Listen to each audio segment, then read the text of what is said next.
Hey, so we'll get into the MVP race. And this segment is brought to you by a new sponsor, which is Manscaped, right? And it's spring break, it's right around the corner, man. So it's time for you to upgrade below the belt. And the real flex this year is making sure your boys downstairs is fresh and clean. Mm-hmm. Nobody wants to be that guy with the pube fiesta. That's why the buddies at Manscaped created the Lawnmower 5.0 Ultra. All right, the ultimate weapon to tame those unruly bushes. So before you hit that pool party, make sure your boys are groomed to perfection. Join Manscaped. Go to manscaped.com. You can get 20% off and free shipping if you use the promo code MANDOWN. All right. Once again, that's 20% off plus free shipping with the promo code MANDOWN. And we're getting into the MVP race. And my question is, and I don't have a soundbite for this, but Joel Embiid, I think right around the All-Star break became ineligible because of the 65 game rule. He's not gonna be able to meet that threshold. And so the MVP race kind of shifted, and I think they got Jokic one. But the person that gets slighted into this is Jason Tatum. And Jason Tatum is leading the team with the best record in the league by far. Right.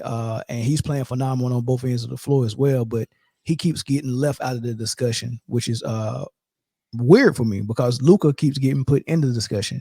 So my question to y'all, man, is how important is your team's record when it comes to the MVP race? I think it has to be somewhat important. Semi. Now it's looking semi. I mean, it's the MVP, I think, over the past maybe 5 or 6 years, maybe even longer than that, has become who we want to push as the face of the franchise or face of the NBA. Luka's going to always be in there, even though his team didn't even make the playoffs. What was that, 2 years ago? They kept pushing the narrative for him to be in this MVP race because of his individual numbers. And I think that when it comes to JT, they don't look at him to be that guy, which basketball wise, if we talking, the Celtics, they are that guy. They're that team right now. They got the best record in the league. Luka's going to always get pushed, though. He's going to always get pushed. He's going to always be that guy. Oh my God, he scored this many points in a losing effort. They losing right now to, ironically, the Celtics. But can't make it up. That's funny.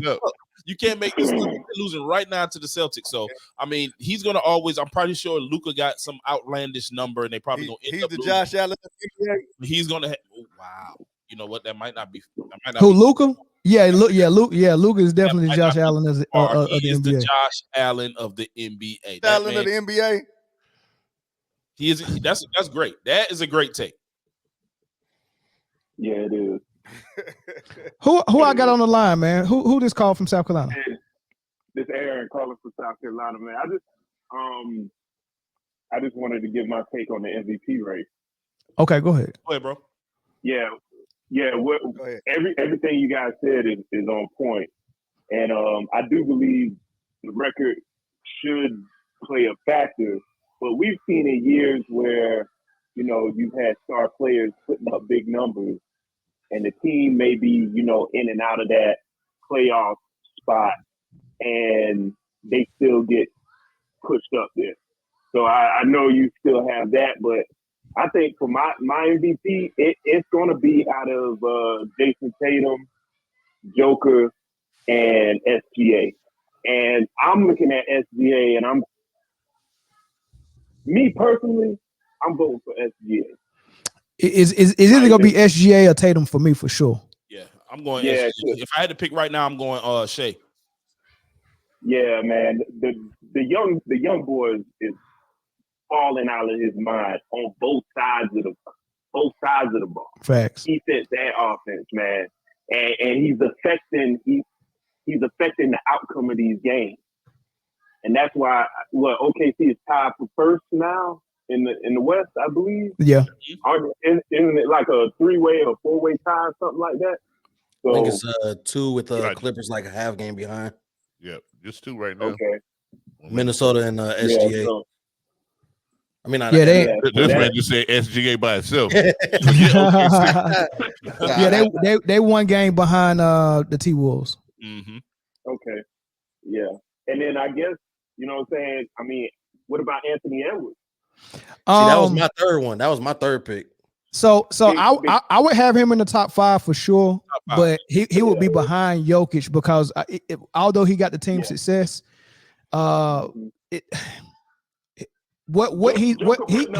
he's doing a little bit less than what SGA and Tatum is doing. Yeah, as far as carrying the load, he's doing a little bit less. Yeah. That's fair. Yeah. That's fair. Because it's pretty much your turn, my turn with him at Karl Anthony Towns, and Karl Anthony Towns is a legit number 1 in this league. So he's playing with another number 1, which I don't tax you that much for. But when I'm comparing you to another guy, like I don't think Tatum has another number 1. He got 2 number 2s legitly with him, Porzingis and Brown, right? So he got 2 number 2s. I think Porzingis and Brown could easily make you a. You ain't about to start no team and say, all right, Brown, you're my franchise. You ain't about to do that. He's a number 2 legit. They paid him like he was the franchise. That's what I'm about to say. They gave him money. Yeah, they gave him that big contract, and then but Karl Anthony Towns, I mean, yeah, he was a number 1 for a while, but it looks like Anthony Edwards surpassed him now. Because he don't put in the work, and Anthony. Yeah, I'm saying Anthony Edwards is legitly the number 1. However, his co-star is a number 1. That counts for something, right? Tatum's co-star is not capable of being a number 1. Brown cannot be a number 1. And they paid him like a number 1. But the only reason why they paid him like that is because it was just good timing. I'm on a team with a championship window, and if I lose this legit number 1. Right, just like if the Bulls would have lost Pippen, your championship window is closed now. Right? Well, Porzingis, yeah, you're right. But wasn't Porzingis the number 1 everywhere? I'm not saying were you a number 1. I'm saying are you a legit number 1? Porzingis in New York, they wanted him to be number 1, but that man couldn't see the court long enough. So okay. What do y'all consider a legit number 1? Because Cat was the number 1 in Minnesota for a long time, and the results didn't yield what it was expected to be as a number 1. Did that make him automatically number 2 by default when a better player comes? My definition of a number 1 is if you can prove that you can be a number 1 and lead that team successfully. So make a playoff run. And can you do that consistently, right? So if I see you getting your team to the playoffs 2-3 years in a row, you're number 1. Then you're number 1, right? But if I see you do it once, but you can't get back there, then maybe you're not. You know what I mean? And that's how I look at number 1s. And I think Karl Anthony Towns has proven that he could be a number 1. I haven't seen Porzingis be successful as a number 1. I haven't seen Brown be successful as a number 1. Yeah. Give me an average player. This is like a regular guy. Good solid player, you mean? Yeah. Jimmy Butler? No, I think Jimmy Butler's above average.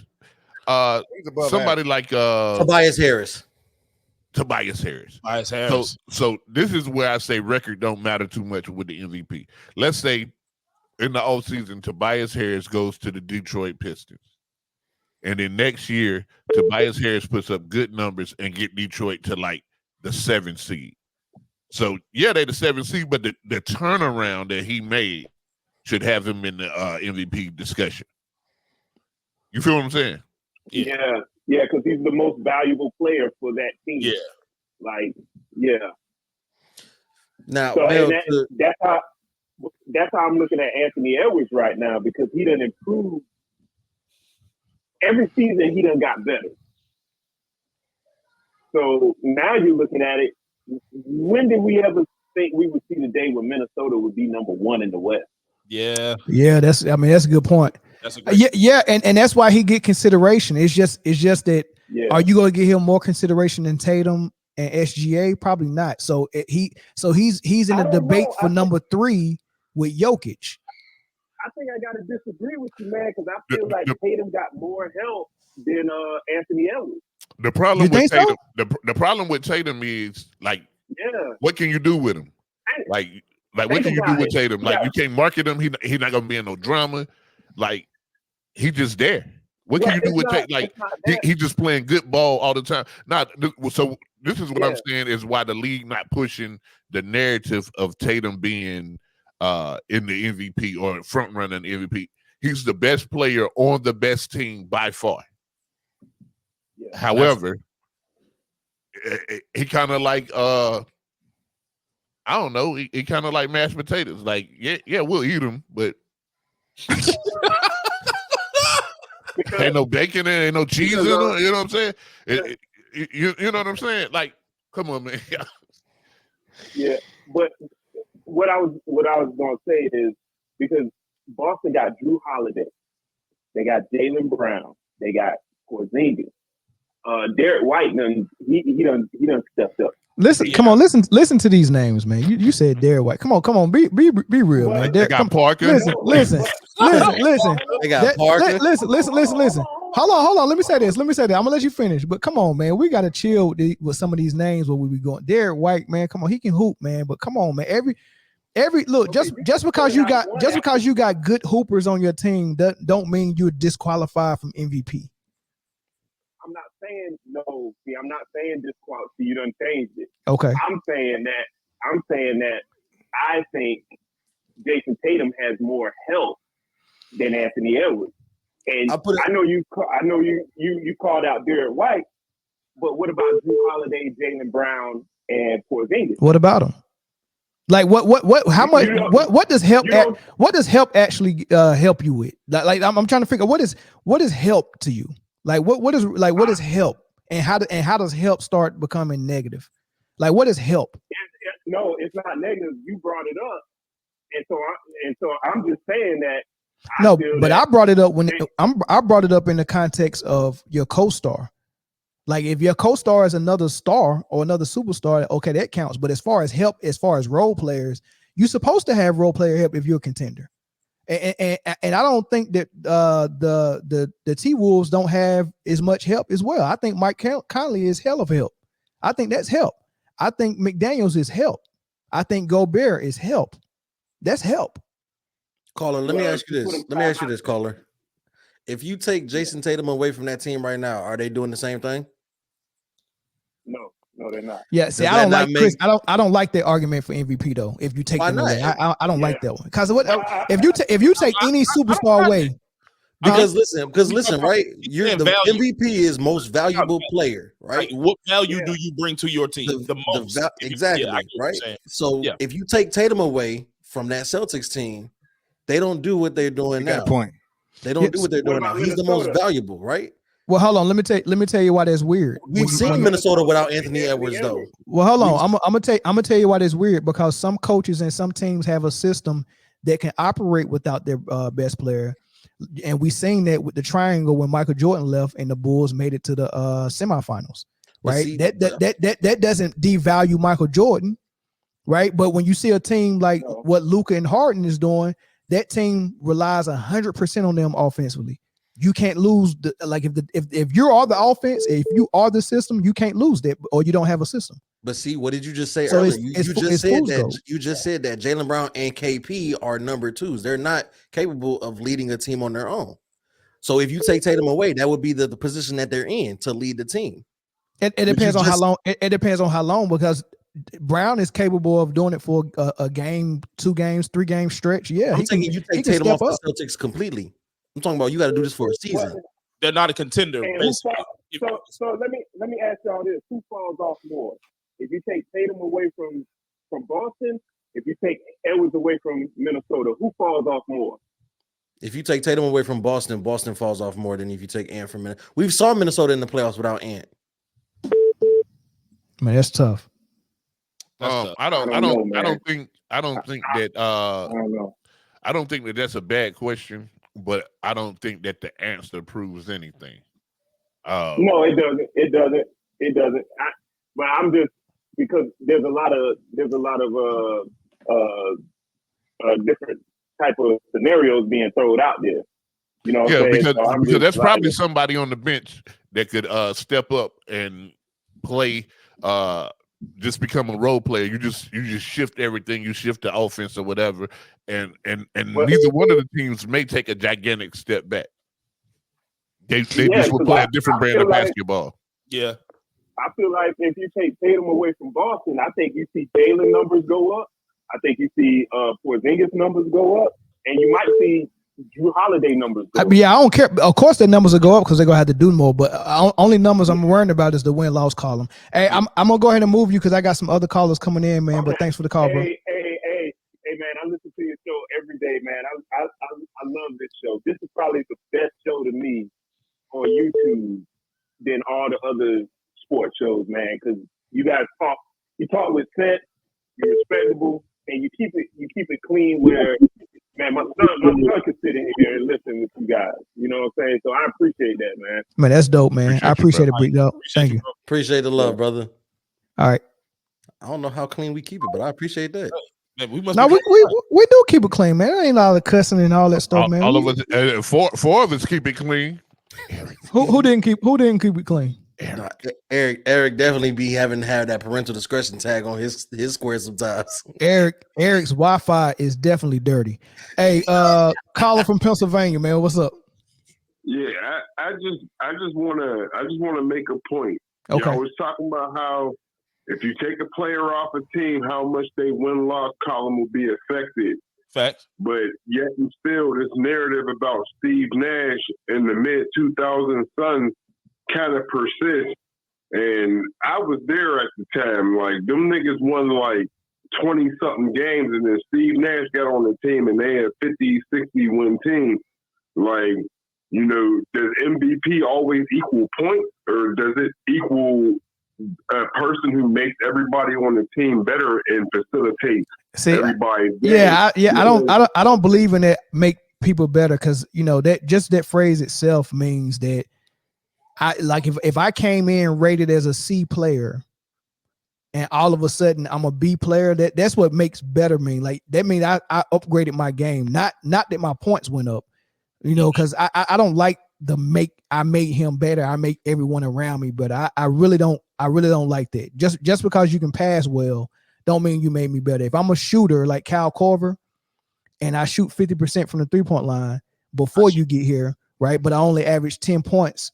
But you show up and I average 20 points and I'm still shooting 50%. Only thing you're doing is giving me open shots. Getting me more. You didn't make me better. But in a sense, is that not making your teammate better? No. Like, that means an understanding of no. Listen. It means that you're getting me open shots and opportunity. I didn't get better. If I'm a is that not making the team better? Is that not making the team better in terms of basketball? That's different. It is making the team better if I'm getting more of an opportunity. I'm a 50% shooter, but I think what Mel is saying, it didn't make me better as the player. I'm still the same player that I was. I'm already shooting 50%. But if I'm shooting 50% from 3 and I get 3 threes a game, right? Of the 4. I'm making 2 out of those 4, right? So I'm 6 points. For sure. Yeah. So, but let's say you come to the team, Pittsburgh. I think that's where you say you was from. You come to the team. Yeah, yes, sir. Okay, and you have the ability to draw the defense, and now I'm getting 8 shots a game. I'm shooting 50%. I've been shooting 50%. So at the end of the day, regardless of what, yes, you got me more opportunities because of the way that you play, but I don't know if you are the person that make me better. You a million% right. Okay. Like, and just to be a little bit historical, there was a point in time where the Lakers didn't make the playoffs because of the playoff format, but Kareem won MVP. And some people around the league were upset about that, but he contributed the most to his team. No, I think that set a bad precedence. And I think when we try to make exceptions for people for other reasons, I think that history actually messes up all the MVPs in the future, man. But I don't necessarily have a positive or negative viewpoint on that, but just to be historical in a sense, like you said, it sets a precedent. So, like, does like, you know, I'm just injecting this just to get a little bit of y'all perspective because I respect y'all mindset towards this subject matter. Mm-hmm. But like, where does somebody like Steve Nash lie that, in a sense, when you look at the game, they tangibly have made their team better, being pretty much the only acquisition, you know what I'm saying? All of a sudden, things start clicking.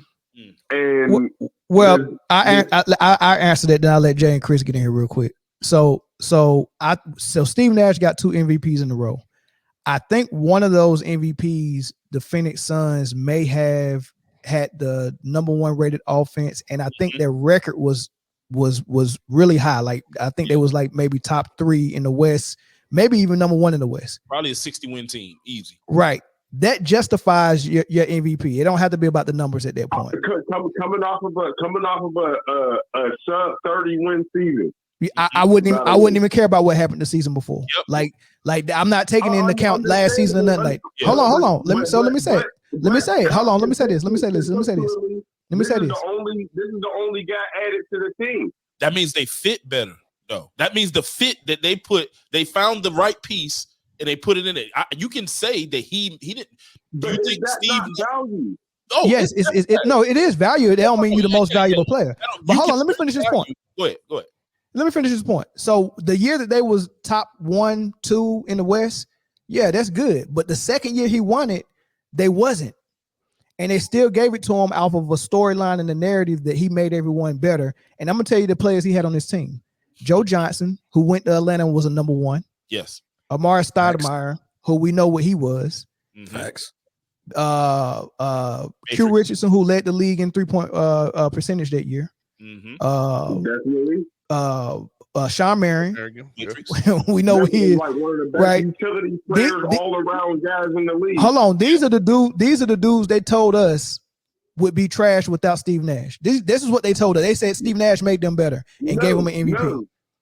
No, but like it's not about them not being trash because Phoenix was a talented team, but the value that Steve Nash added to that team made them almost a progenitor to listen. Yes, the year that they had the year that there was a top. Hold on, listen. The year that there was a top seed in the league. Yes, that makes sense. But you can't tell me you're valuable if your value doesn't equate to winning. If someone else is winning more than you, that means they're more valuable, right? And this is how I look at value. There's 2 ends of a court. Right, 50% is offense, 50% is defense. If you're 100% valuable to your team on offense, then you're a 50% player at least.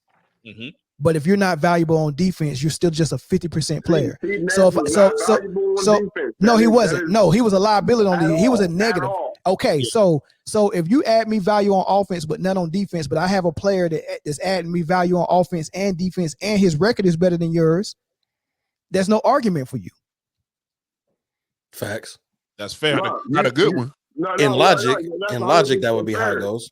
Because I'm definitely not about the gloss over certain deficiencies, but being a team game, like how much does somebody coming into your team and making your team better matter? How much does the win-loss column matter? I think the win-loss column matter more than what your record was last year. I think it matters the most.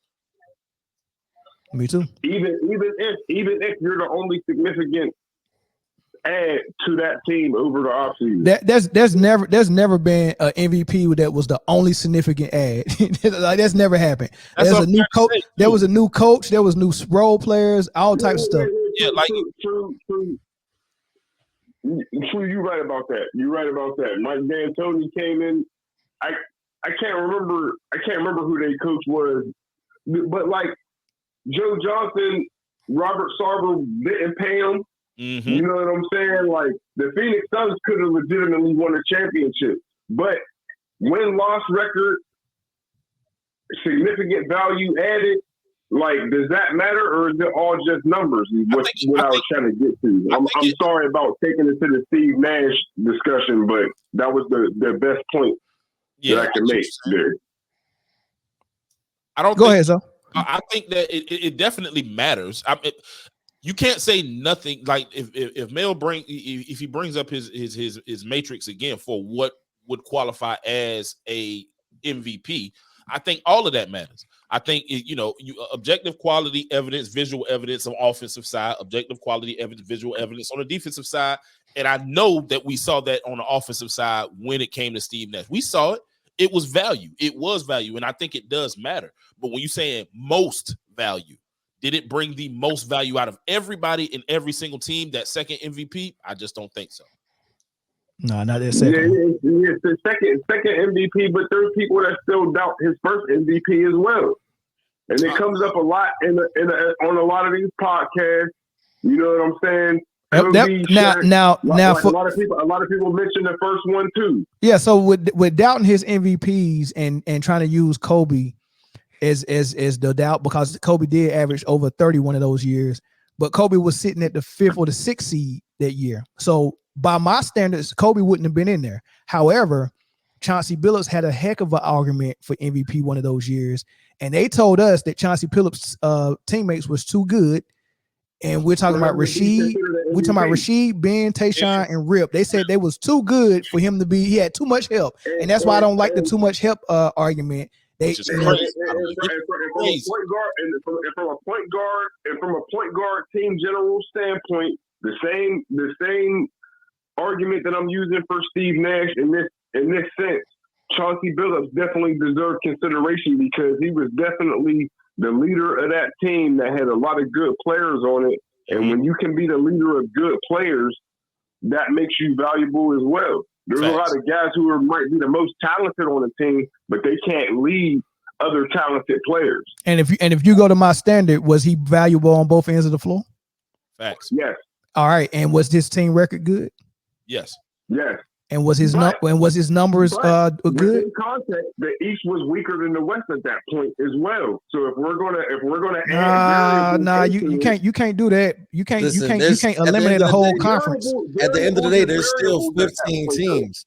There's still 15 teams in each conference, and you have to be better than, for sure, 14 other ones in your conference, and then you got to be better than the other 15 on the other side as well. So the argument of this conference was weaker than this conference is not really an argument, because it's still 15 teams that you have to be better than at all times to make it to the finals. And you can't help that. You have absolutely no bearing on what these other teams do other than yours. So at the end of the day, go ahead. I agree. No, I completely agree. But like when you add context to things, it makes the discussion way more interesting. And I don't want to take up any more of y'all time, but I really, really appreciate y'all. And y'all definitely got one of the best sports podcasts on the net. And I love y'all shit, man. Y'all have a good night. All right, bro. Appreciate it, man. Thank you, brother. Thanks for the love. Great call. Word to Big Ben. But stop. You don't stop shouting out Big Ben, man. Hey, man. Come on, man. All right. Don't get us Watch who I shout out next. Hey, Dino. What's up, Dino? What's up, baby? Dino, my boy, my brother. What's going on, family? Hey, Jay, you funny, man. Shout out Big Ben. He was from Pittsburgh, man. How we doing? What up, Dino? How we doing? Life is life, dog. Yeah. Man, what? Who was the last caller? The caller before last. I want to address something. Go ahead. I forgot his. He and Tim. I forgot his name. Yeah. He probably. My man said Jimmy Butler is mediocre, average. I was coming for that. Y'all know I was going to wait for that one. My man called Jimmy Butler average. So what? Nah. Seriously. Like, okay, so there aren't many players that can up their averages by almost double when it comes down to the second half of the season and then go up another notch in the playoffs. There's not many players. I agree. He's definitely prime time. He's prime time for sure. He is. Hey, Jimmy take half the season off though. Yeah. And Jimmy's a 16. And guess what?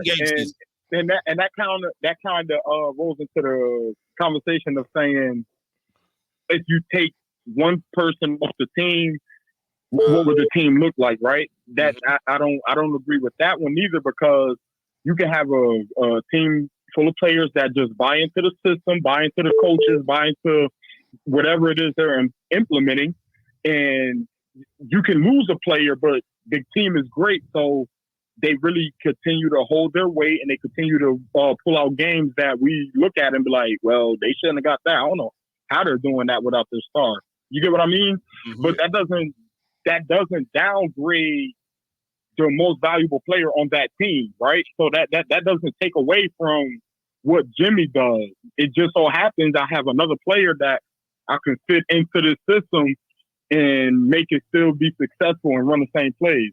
And I was mentioning that with Boston as well. If you take Tatum out, and I think this one, I think Chris said this. If you take Tatum out, I think Boston could still run the same exact plays through Jaylen Brown. They have the same skill sets as far as shooting, getting to the cup, defense. I think Jaylen Brown is a very underrated defender. He plays defense as well as Jason Tatum. He's just not physically built like him. That wing. But overall, you can still run the same type of ball with Jason Tatum. But if you take SGA out of the equation for OKC, or was it him that we were comparing, or was it Ant Edwards at that moment? It was all three of them. It was Tatum and SGA.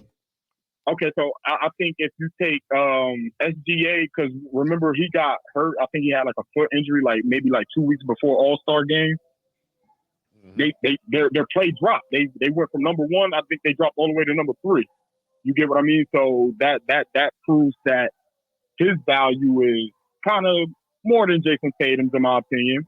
And for Ant Edwards, like Chris said, you see what happened to them. They still pull games through, but it wasn't nearly as, what's the word I should say? It wasn't nearly as easy. It wasn't nearly as impressive. You know what I'm saying? These guys were like beating up teams. You know what I mean? But they were still getting wins. It just wasn't. It wasn't in the same order that they were doing with Ant Edwards. So has everybody's idea of the most valuable player boiled down to who's doing the heavier lifting and who's putting up the numbers while doing it? Like, is that what it is? Who's doing the heavier lifting? Like, whose path is the hardest?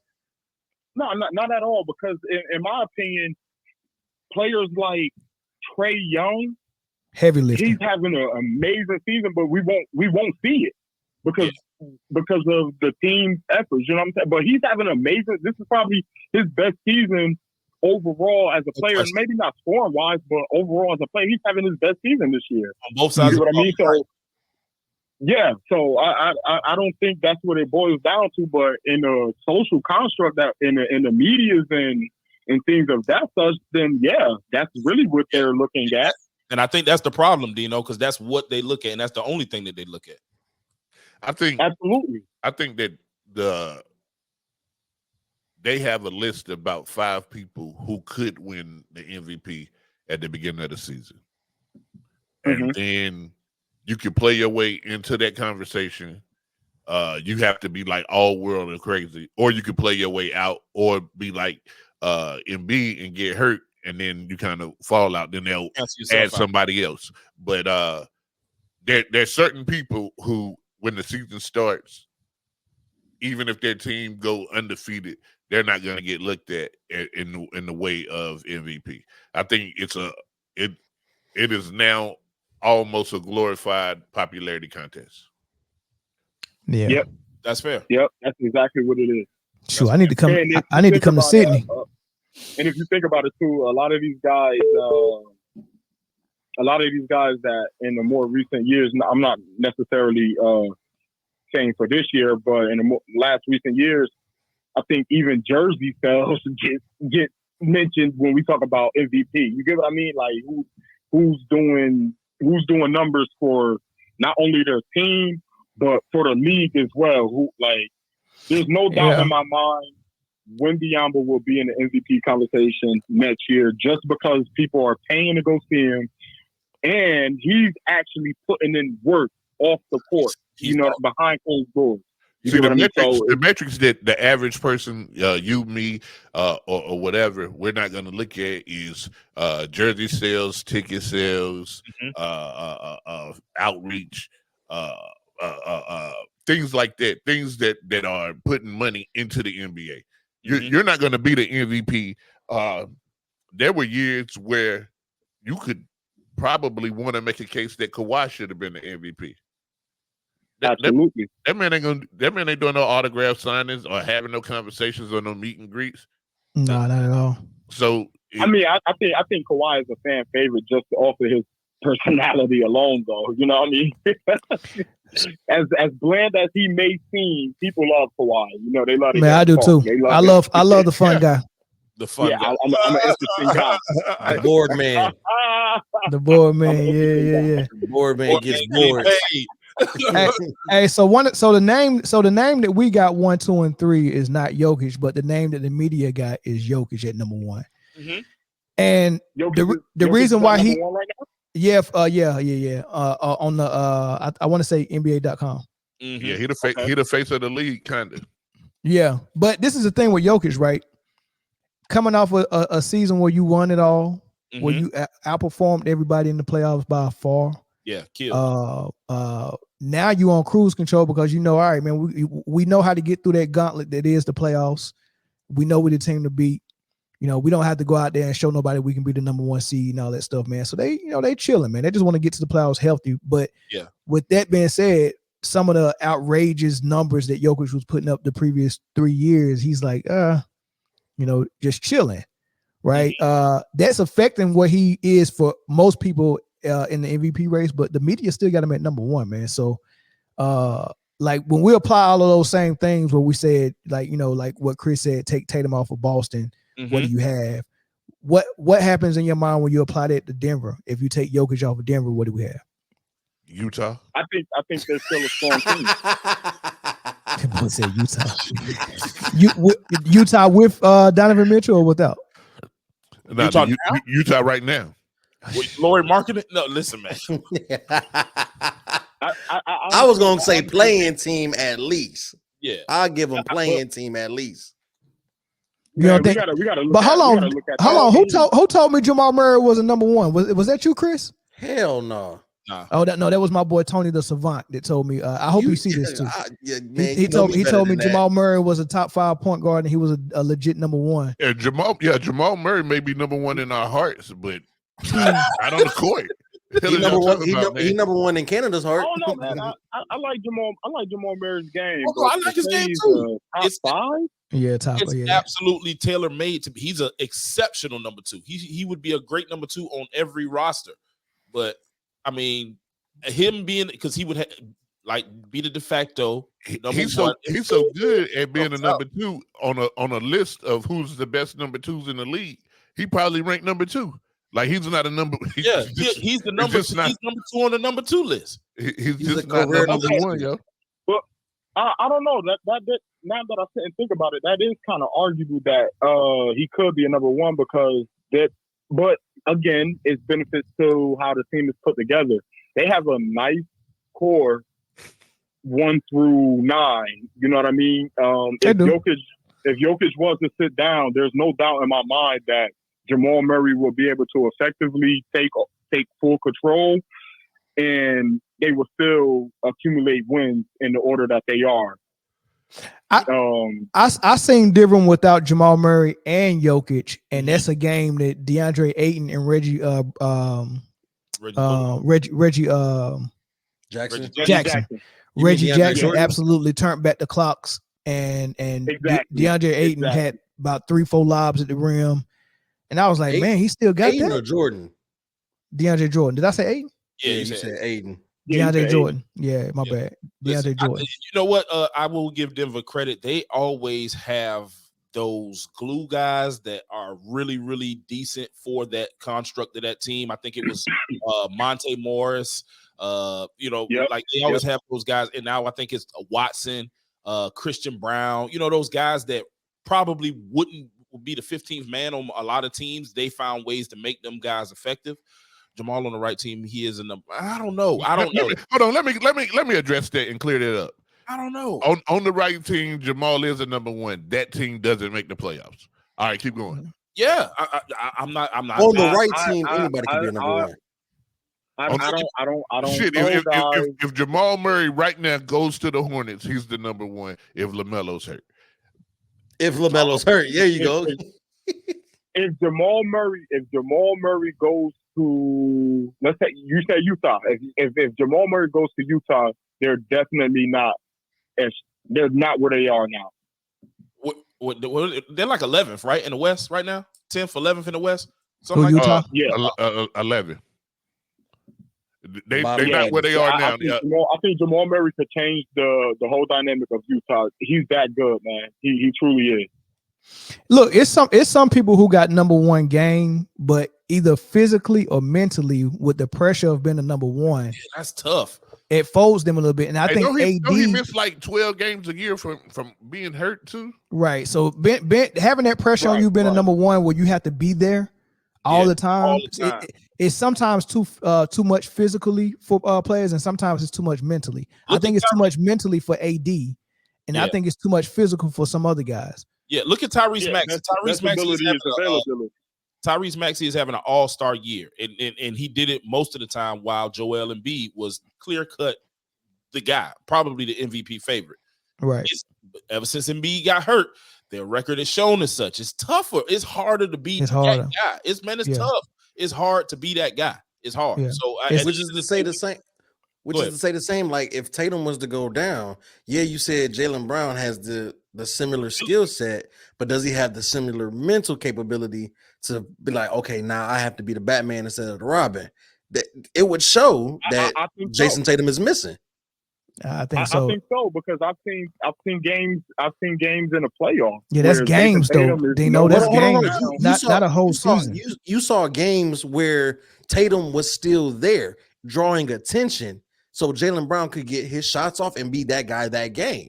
But if Jason Tatum goes down and you have to become the temporarily permanent number one, now teams are Imagine being the focal point of every team's defense.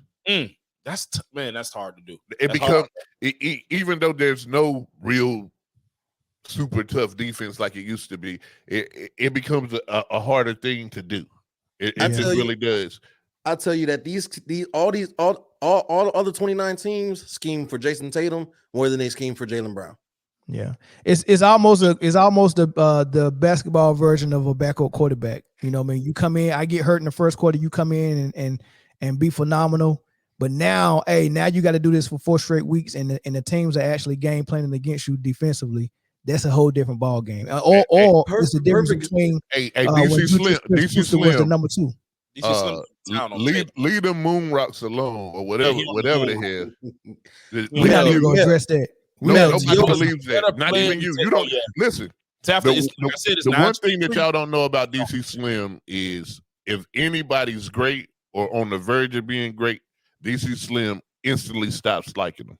Yeah. Like that dude don't like greatness at all. No. But Mel, to your point, right?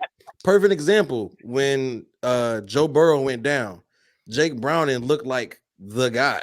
Yeah. Until they got tape on him. And then the Bengals was like, yep, all right, next season, we'll see you. We'll see you next year. Yeah. All right, then we're gonna move, big dog. Yes, sir, man. Appreciate y'all letting me have this time, man. Appreciate y'all. All right, no love. All right, Hey, all love in the comments too, man. But my name actually got an I on the end. It's JAI. All right, man. So let's move to the rule changes, man.